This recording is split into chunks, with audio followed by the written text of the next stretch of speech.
Hi guys, I am the TheCubeSolver. This is the second part of how to solve a 4x4 Rubik's Cube. Now here we go for the last layer.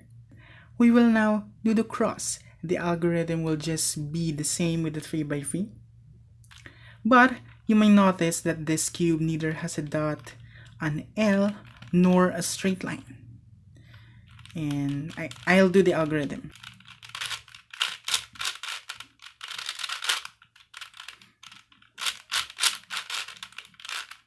We can't have the cross. I'll try one more.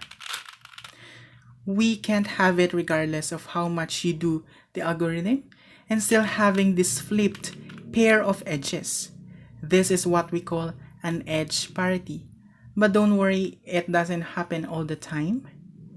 And we have to do an algorithm to fix this. I'll explain it.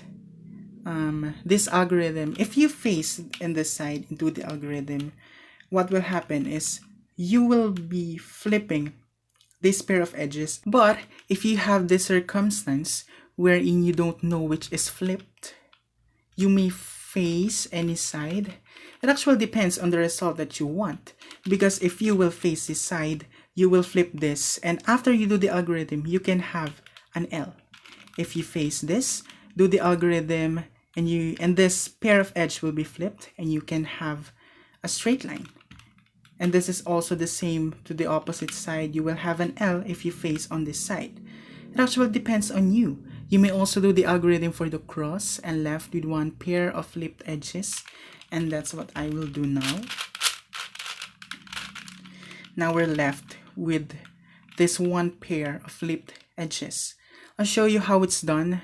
It's quite long and it goes like this. Outer and inner right, 180 degrees. Outer back, 180 degrees. Outer up, 180 degrees. Outer and inner left, clockwise. Outer up, 180 degrees. Outer and inner right, counterclockwise. Outer up, 180 degrees.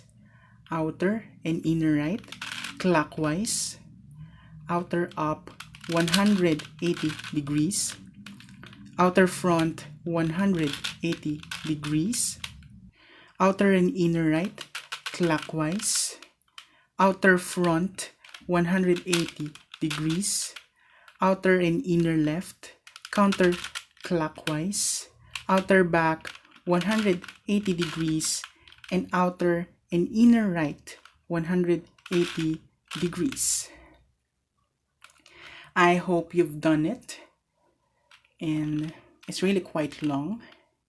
And actually, as time goes on, you don't have to memorize the algorithm one by one. You can memorize it by your hands, by doing it over and over again. Next, we have to place the edges just like in a 3x3 cube. I'll do it. Oh, they are already placed. Next, we have to place the corners to their proper places. We have to find a correct corner piece, and there is none. We have to do this algorithm. There is already one in here. We have to face it like this.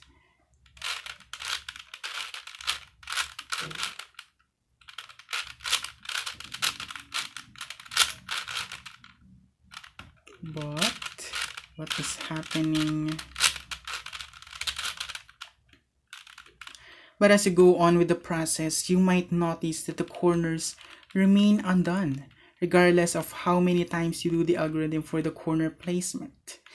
In this cube, there are 2 correctly placed corners, and the other 2 are not.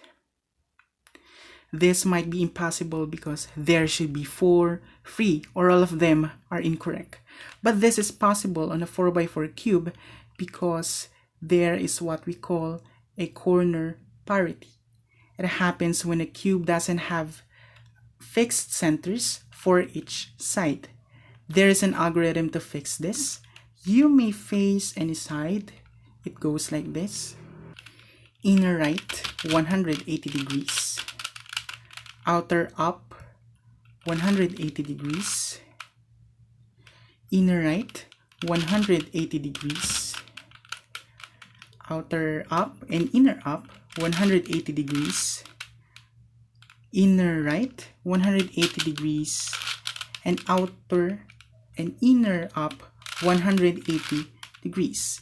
It is expected that you will go back placing the edges, but at least you don't have the corner parity anymore.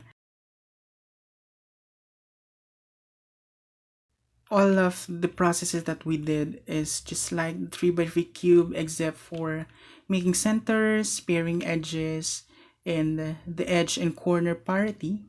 And now we're done. If you managed to solve it, leave a like in this tutorial, tell your thoughts in the comments, and don't forget to click the subscribe button. Thank you for watching.